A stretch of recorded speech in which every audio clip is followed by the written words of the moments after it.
উনি আমাকে জিজ্ঞেস করেছেন আপনি আগে কেন বলেন নাই। রায়হান রাফি এ সময়ের সবচেয়ে সাহসী নির্মাতা। অমীমাংসিত আলোচিত সাগররুনি হত্যাকাণ্ড নিয়ে পরিবারের অনুমতি নিয়েছেন কিনা এই প্রসঙ্গে রায়হান রাফি বলেন, শুরুতে যোগাযোগ করিনি, আমরা আমাদের মতো বানানোর চেষ্টা করেছি, আমরা সাপোর্ট করার চেষ্টা করেছি।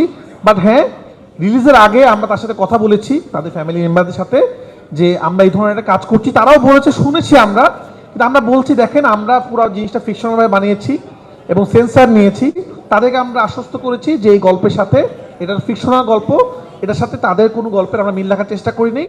উনি আমাকে জিজ্ঞেস করেছেন আপনি আগে কেন বলেন নাই। আমি বলছি, ভাই দেখেন, আমি যদি আপনার গল্প নিয়ে সিনেমা বানাইতাম তখন আমি বলতাম, তখন এটা সিনেমা হতো না, তখন ডকুমেন্টারি হয়েছিল। আসলে আমরা একটা ফিকশনাল গল্প বানানোর চেষ্টা করেছি, কারণ যখন এটা আমি একজন মানুষের জীবন নিয়ে কাজ করব তখন কিন্তু আমাকে এক্স্যাক্টলি কেসটাকে ফলো করতে হবে, তখন এটা খুব আইনের ব্যাপার আসলে।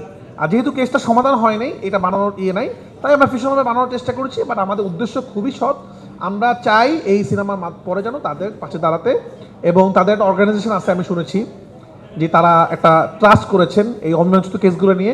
আমরা চাই আমাদের অমীমাংসিত পরিবার থেকেও সেই ট্রাস্টের পাশে থাকতে। তো এটাই।